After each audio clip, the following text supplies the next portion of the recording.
Guys, it's Mason Maddox, and we're back with the final episode of Audio Architecture.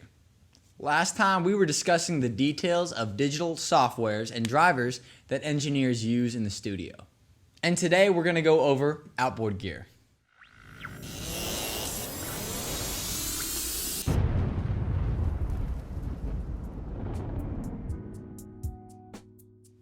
I want to give you a brief overview of each piece of equipment that we have here at the Noiz factory and talk about what they all do.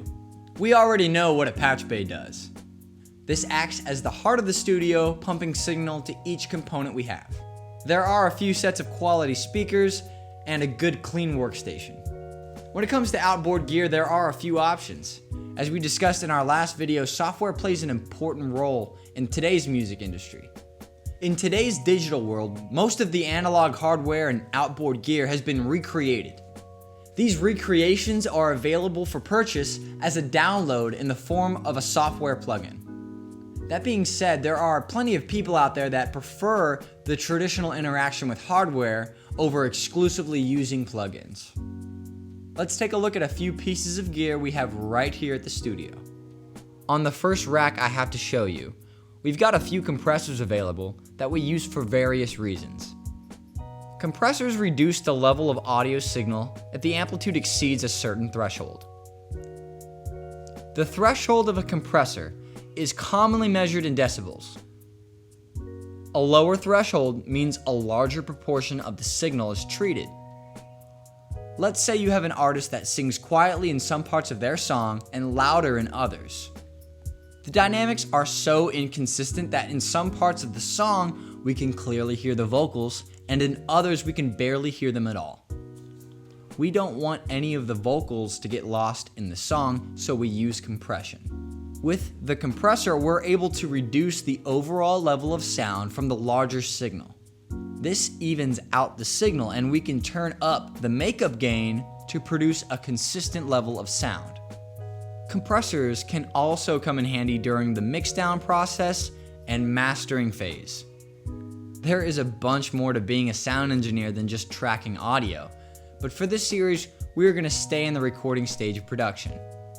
The next rack has a set of warm audio limiting amplifiers and leveling amplifiers. A leveling amplifier has two main knobs: output gain and peak reduction. They are similar to compressors in a way, but compressors have more control over parameters like ratio and threshold. For mixing and mastering, a leveling amplifier can be a valuable asset to putting the final touches on a mix. Same with limiters. Limiting amplifiers prevent the amplitude of a signal from exceeding a predetermined value. This basically means that these limiting amps will reduce the peak of stronger signals without affecting the weaker signals. You can use one of these to prevent a signal from clipping. On the third rack, there are a few different kinds of equalizers. We already talked about equalization affecting the tone of an overall sound. These particular pieces of gear allow us to boost and cut specific frequencies out of a signal. They also give us the opportunity to alter the bandwidth. Now, having a wider bandwidth means that you're going to affect the surrounding frequencies along with the one that you have already selected. Having a sharp bandwidth allows you to hone in on one particular frequency. This last rack has 4 identical preamps that also act as equalizers. These are called the Warm Audio 273 equalizers, and they were built to resemble the classic 1073 style preamp, which is a very well-known piece of vintage gear. Having access to multiple pieces of hardware that come as 2-in-1 units is very convenient. They work well for any recording session. Over here we have a few other preamps, each one adding its own flavor of sound to the recording. It's interesting to hear what each individual preamp can add to the signal. This strip of outboard gear under the monitors are a few other quality preamps. In some cases, an even, consistent, natural sounding tone is required. For example, when you're miking up a drum kit, it's a good idea to use preamps that have little to no effect on the audio signal. This way you can go in during the mixing phase and add to the natural sound you've captured.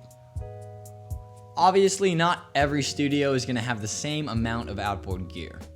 It's common for places to use a combination of hardware and software plugins to track a recording and mix it as well. Being familiar with the hardware is just as important, if not more so, than being familiar with the software plugins. Getting your hands on the real thing will make it a lot easier to understand the software components you may come across later down the line as you continue learning. What's important is understanding what every piece of gear is used for and what its capabilities are. In this line of work, knowledge is power, and hopefully I've given you enough information to strengthen your skills in the studio. This video series was meant to help you understand the basics of audio and what it takes to become a tracking engineer. Learning how to mix and master is a completely different story.